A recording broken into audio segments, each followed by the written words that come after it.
Bahasa Bali dewasa ini semakin dikenal masyarakat, terutama generasi muda. Semenjak berlakunya Pergub nomor 80 tahun 2020 yang dikeluarkan Gubernur Bali Wayan Koster, kini bahasa Bali semakin berkembang dan semakin digeluti generasi muda.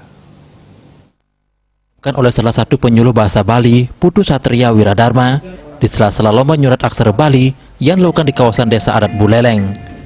Menurutnya penerapan Pergub nomor 80 tahun 2018 yang dikeluarkan Gubernur Bali membuat bahasa Bali semakin dikenal oleh generasi muda saat ini. Menurutnya perkembangan bahasa Bali, khususnya nyurat aksara Bali, di tahun ketiga ini memang luar biasa.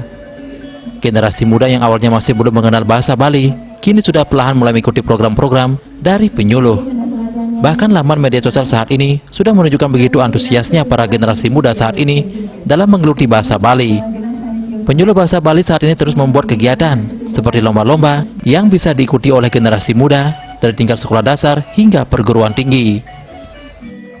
Ini kita harapkan anak-anak itu mempunyai capaian atau tujuan dia belajar di sekolah dengan penyuluh bahasa Bali begitu. Jadi dia belajar nyurat aksara Bali di sekolah, di Bali Banjar, tujuannya ada di depan, yakni lomba nyurat aksara Bali seperti itu.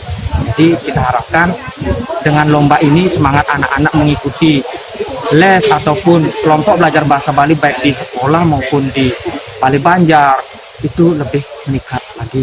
Kedepannya program yang sudah kami rancang ya, bersama-sama dengan tugas penyuluh bahasa Bali di tahun 2021 yaitu meningkatkan dari SD dan SMP dua-duanya.